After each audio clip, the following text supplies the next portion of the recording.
अब हम लोग के सामने जो क्वेश्चन है ना, ये इसमें भी इक्वेशन ऑफ एसएचएम के अंडरस्टैंडिंग की जरूरत है। तो क्वेश्चन क्या है मैं पहले एक्सप्लेन कर देता हूं। क्वेश्चन ये कह रहा है कि एक ब्लॉक है जिसका मास m है, वो एक स्प्रिंग से जुड़ा हुआ है।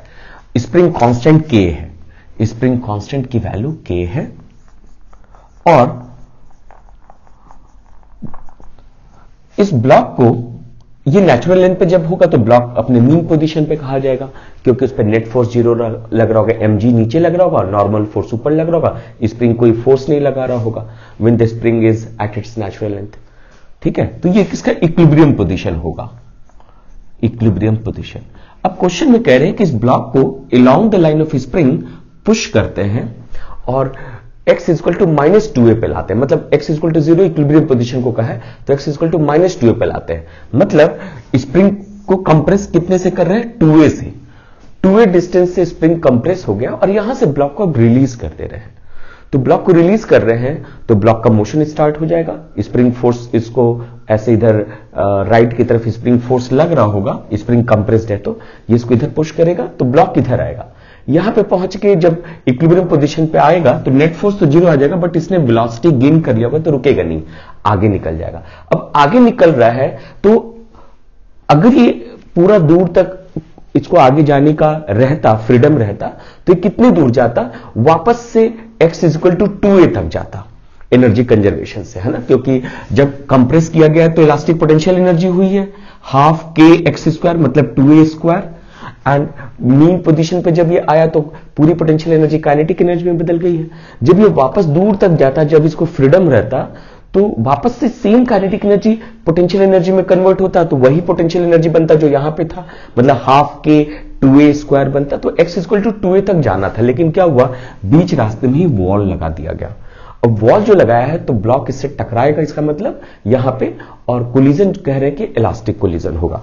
मतलब जब ब्लॉक यहां पे जाएगा तो किसी यहां पे मैक्सिमम स्पीड होगी ना फिर, क्योंकि यहां से यहां तक फोर्स लग रहा है तो एक्सेलरेटेड मोशन है। इसके आगे जाएगा तो स्प्रिंग इलांगेट होगी तो खींचने लगेगी, पीछे तो रिटार्ड होगा।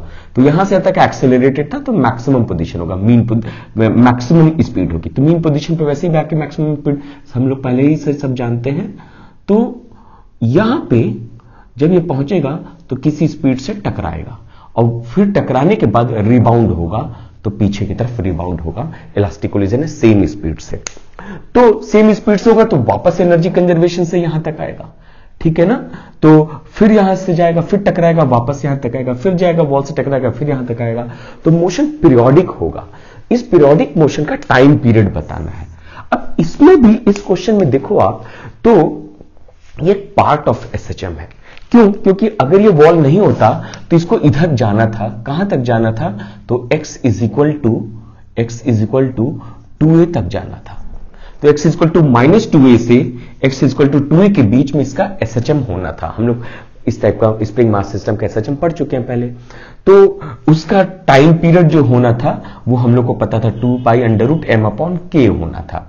लेकिन अभी क्या हुआ, इस वाले मोशन के पार्ट को एक तरीके से कट कर दिया गया, हटा दिया गया। कैसे हटाया गया, वॉल लगा के।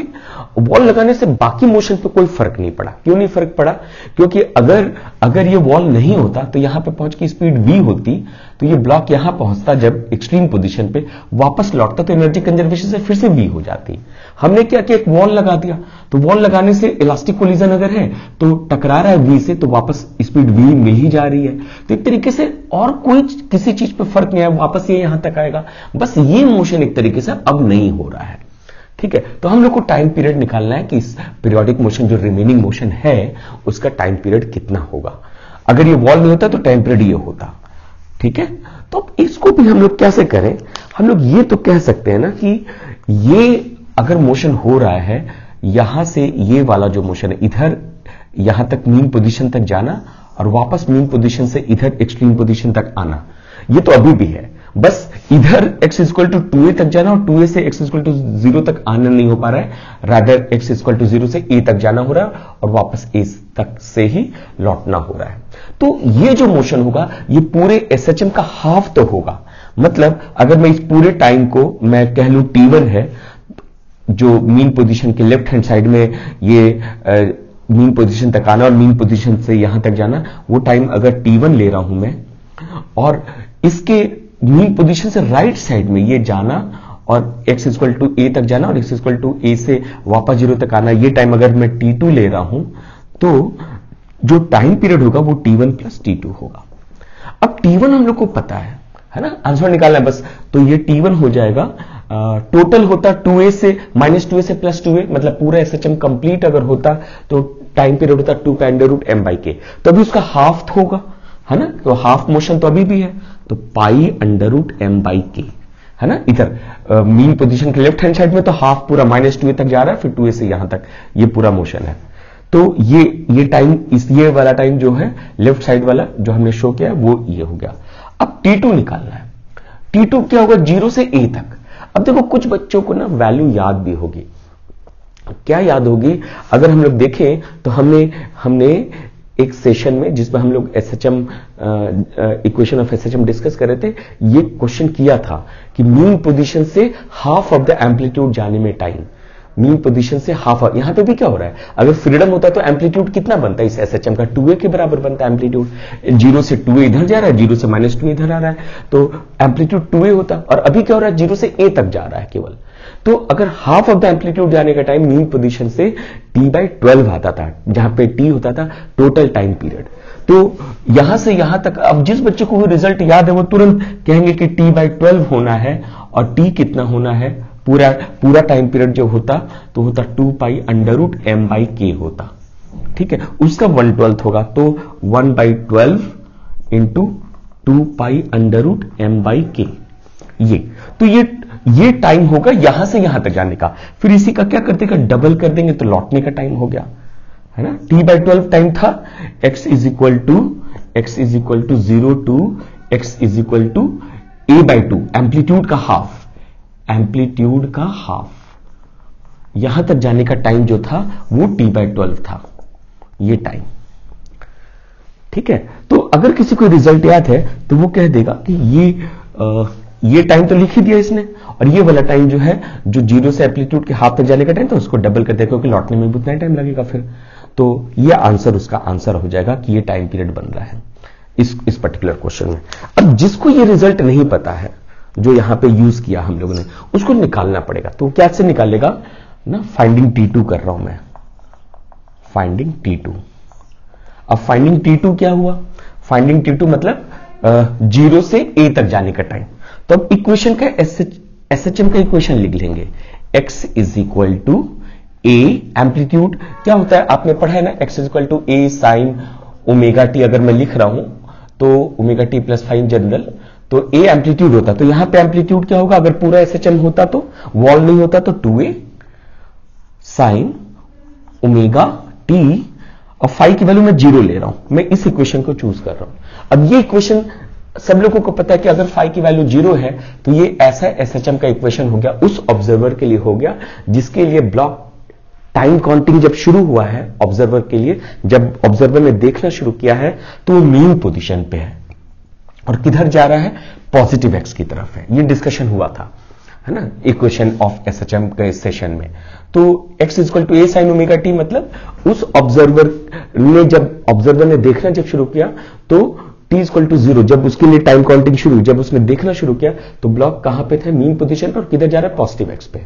उसके लिए ये इक्वेशन है। अब x की वैल्यू वो जैसे ही पोजीशन जो भी डालेगा, जैसे यहां पे x इक्वल टू a तक पहुंचने का टाइम चाहिए, तो x इक्वल टू a डाल दिया, एम्पलीट्यूड है 2a, है ना, तो a, क्योंकि ये अगर वॉल में होता तो पूरा फ्रीडम होता तो -2a प्लस 2a के बीच में मूव करता। तो अगर मैं उस SHM के हिसाब से देखूं कि वॉल नहीं है और ये यहां तक जा रहा है, तो उस केस में इसको 0 से a तक पहुंचने में कितना टाइम लगेगा, मैं उसके हिसाब से कैलकुलेट कर रहा हूं। तो एम्पलीट्यूड 2a होता था और अब इसको x इक्वल टू a तक पहुंचने का टाइम, तो a ये हो गया 2a साइन ओमेगा कुछ t, तो यहां से sine omega t is equal to 1/2, तो यहां से आ गया omega t is equal to π/6 and 5π/6, 0 and 2π के बीच में एक ऑसिलेशन के लिए। तो हम लोग को तो डायरेक्ट वाला टाइम चाहिए, तो बड़ी वाली वैल्यू को डिस्कार्ड कर दिया, छोटी वैल्यू ले रहे हैं, क्योंकि क्या हुआ, एक बार जाता और एक बार फिर यहां से लौटता, तब भी जो है x इक्वल टू a पे आता, इसलिए 2 टाइम आ रहा है ना। इक्वेशन ऑफ SHM जब बता रहे थे तो भी डिस्कशन किया था सेम टाइप की चीजें।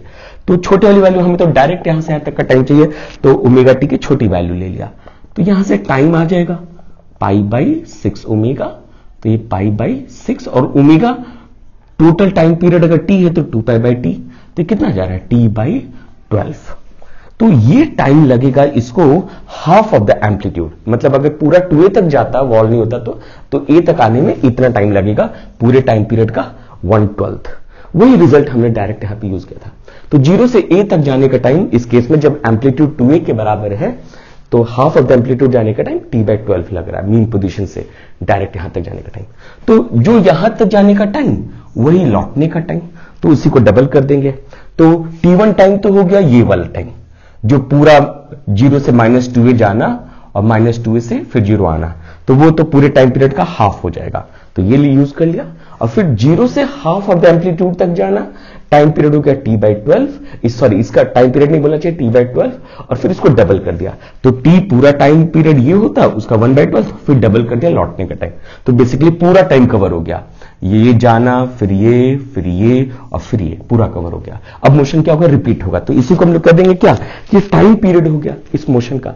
इसके बाद अब मोशन क्या हो रहा है, रिपीट करेगा, तो ये time period of this block, time period of motion of this block, ये आंसर होगा। आप सिंप्लीफाई कर लो एक कैलकुलेशन में, तो सिंप्लीफाई कर ले तो मेरा जो आंसर बन रहा है वो बन जाएगा पाई √m/k कॉमन ले लेता हूं मैं, तो यहां से 1 प्लस यहां पे अगर देखें तो ये 2 2 4 हो गया, 4 यहां 3 टाइम्स कट गया, तो प्लस 1/3 पाई √m/k कॉमन ले लिया है, तो ये कितना आ गया 4/3 पाई √m/k।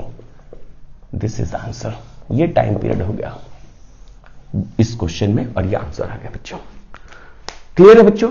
तो ये जो है क्वेश्चन में भी अंडरस्टैंडिंग जो है इक्वेशन ऑफ एसएचएम की जरूरत पड़ी है, और ये भी एक इंपॉर्टेंट क्वेश्चन है, जेईई मेंस वगैरह में आ सकता है, नीट के एग्जाम में आ सकता है, आसान भी है और एक अच्छा क्वेश्चन भी है।